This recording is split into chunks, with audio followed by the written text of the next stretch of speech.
தமிழ்நாடு அரசின் போதைப் பொருள்கள் மற்றும் தடை செய்யப்பட்ட புகையிலை பொருள்களை தீவிர ஒழிப்பு திட்டத்தின்படி உணவு பாதுகாப்புத்துறை மற்றும் காவல்துறையினரும் இணைந்து 7 குழுக்கள் அமைக்கப்பட்டு பள்ளி, கல்லூரிகள் அருகாமையில் உள்ள கடைகளிலும் மற்றும் இதர பகுதிகளில் உள்ள கடைகளிலும் தடை செய்யப்பட்ட புகையிலை பொருள்கள் விற்பனை செய்யப்படுகிறதா என ஆய்வுகள் மேற்கொள்ளப்பட்டு வருகின்றன. கடந்த 1/1/2024 முதல் 22/6/2024 முடிய உணவு பாதுகாப்புத்துறை மற்றும் காவல்துறையினரும் குழுவாக இணைந்து 427 முறை தடை செய்யப்பட்ட புகையிலை பொருள்கள் உள்ளதா என சோதனைகள் மேற்கொள்ளப்பட்டன. அதில் தடை செய்யப்பட்ட புகையிலை பொருள்கள் விற்பனை செய்வதை கண்டறியப்பட்டு 165 கடைகள் மற்றும் 10 வாகனங்களில் 729 கிலோ 500 கிராம் எடையிலான புகையிலை பொருள்கள் கைப்பற்றப்பட்டன. இது தொடர்பாக 165 கடைகளுக்கு சீல் வைக்கப்பட்டன. மேலும் 165 கடைகள் மற்றும் 10 வாகனங்களுக்கும் ரூபாய் 38,60,000 அபராதம் விதிக்கப்பட்டுள்ளது.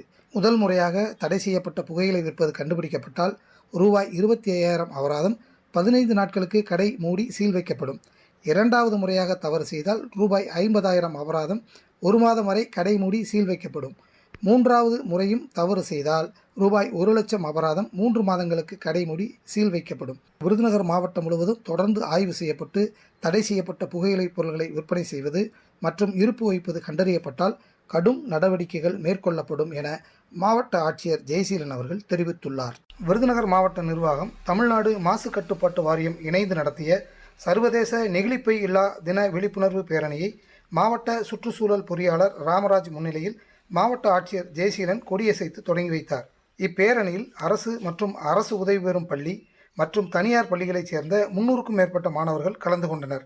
மாணவர்கள் தங்கள் கைகளில் தூய்மையை பராமரிப்போம், சுற்றுச்சூழலை காப்போம், பிளாஸ்டிக்கை ஒழிப்போம், சுற்றுச்சூழலை காப்போம் போன்ற பதாகைகளுடன் இயற்கையை பாதுகாப்பது, சுற்றுப்புற தூய்மை, பாலித்தீனால் ஏற்படும் தீமை குறித்த வாசகங்கள் அடங்கிய பதாகைகளையும் ஏந்தியபடி மாணவர்கள் பங்கேற்றனர். இந்த விழிப்புணர்வு ஊர்வலம் தனியார் பள்ளி வளாகத்தில் தொடங்கி நகரின் முக்கிய வீதிகளில் வலம் வந்து மீண்டும் பள்ளி வளாகத்தை அடைந்தது. இப்பேரணியில் மீண்டும் மஞ்சப்பை திட்டம் மூலம் நெகிழி பயன்பாட்டை தவிர்த்து அதற்கு மாற்றாக துணிப்பைகளை உபயோகிக்கும் பழக்கத்தையும் மக்களிடையே ஏற்படுத்தும் வகையில் மஞ்சப்பைகளை மாணவ மாணவிகளுக்கு மாவட்ட ஆட்சியர் வழங்கினார். விருதுநகர் மாவட்ட ஆட்சியர் அலுவலக வளர்ச்சி மன்ற கூட்டரங்கில் மக்கள் குறைதீர்க்கும் நாள் கூட்டம் மாவட்ட ஆட்சியர் ஜெயசீலன் தலைமையில் கடந்த 1/7/2024 அன்று நடைபெற்றது. இக்கூட்டத்தில் இலவச வீட்டுமனை பட்டா மற்றும் பட்டா மாறுதல், குடும்ப அட்டை, வேலைவாய்ப்பு, முதியோர், விபத்து நிவாரணம், மாற்றுத்திறனாளிகள் நலிந்தோர் நலத்திட்டம் மற்றும் விதவை உதவித்தொகை, திருமண உதவித்தொகை உள்ளிட்ட பல்வேறு கோரிக்கைகள் தொடர்பான மனுக்கள் பெறப்பட்டன. இம்மனுக்களை மாவட்ட ஆட்சியர் சம்பந்தப்பட்ட துறை அலுவலர்களிடம் ஒப்படைத்து உரிய நடவடிக்கை எடுக்குமாறு உத்தரவிட்டார். அதனைத் தொடர்ந்து கைத்தறி மற்றும் துணிநூல் துறையின் சார்பாக மானிய கோரிக்கையில் 26 நெசவாளர் கூட்டுறவு சங்கங்களைச் சேர்ந்த 103 நகர்ப்புற பயனாளிகளுக்கு தலா ரூபாய் 4 லட்சம் வீதம் மொத்தம் ரூபாய் 4.12 கோடி மதிப்பிலான மானியத்தில் புதிதாக வீடு கட்டுவதற்கு பணி ஆணை ஒப்பளிப்பு செய்யப்பட்டுள்ளதைத் தொடர்ந்து 5 பயனாளிகளுக்கு மொத்தம் ரூபாய் 20 லட்சம் மானியத்தில் வீடுகள் கட்டுவதற்கான பணி ஆணைகளை மாவட்ட ஆட்சியர் வழங்கினார்.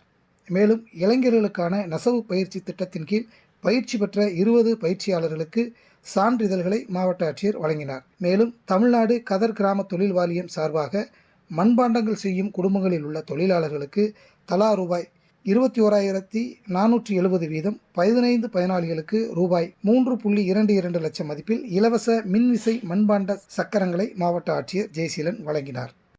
விருதுநகர் மாவட்டம் வெம்பக்கோட்டை விசய கரிசல் குளத்தில் 3ஆம் கட்ட அகழாய்வு பணிகள் நடைபெற்று வருகிறது. அகழாய்வில் அடுத்தடுத்து பல்வேறு வகையிலான ஆச்சரியம் தரும் தொன்மையான பொருள்கள் கிடைக்கப்பெற்று வரும் நிலையில் நேற்று மாவுக்கல்லால் ஆன பெண்கள் கழுத்தில் அணியக்கூடிய அணிகலனில் கீழே கோர்க்கப்படும் தொங்கணி கண்டறியப்பட்டுள்ளது.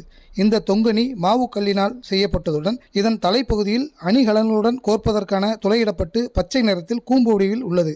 இவை 14.6 மில்லிமீட்டர் நீளமும் 4.2 மில்லிமீட்டர் சுற்றளவும் கொண்டவையாக இந்த அணிகலன் உள்ளது. பழங்கால பெண்கள் இவற்றை அணிகலன்களாக பயன்படுத்தியுள்ளதாக தொல்லியல் துறையினர் தெரிவித்துள்ளனர்.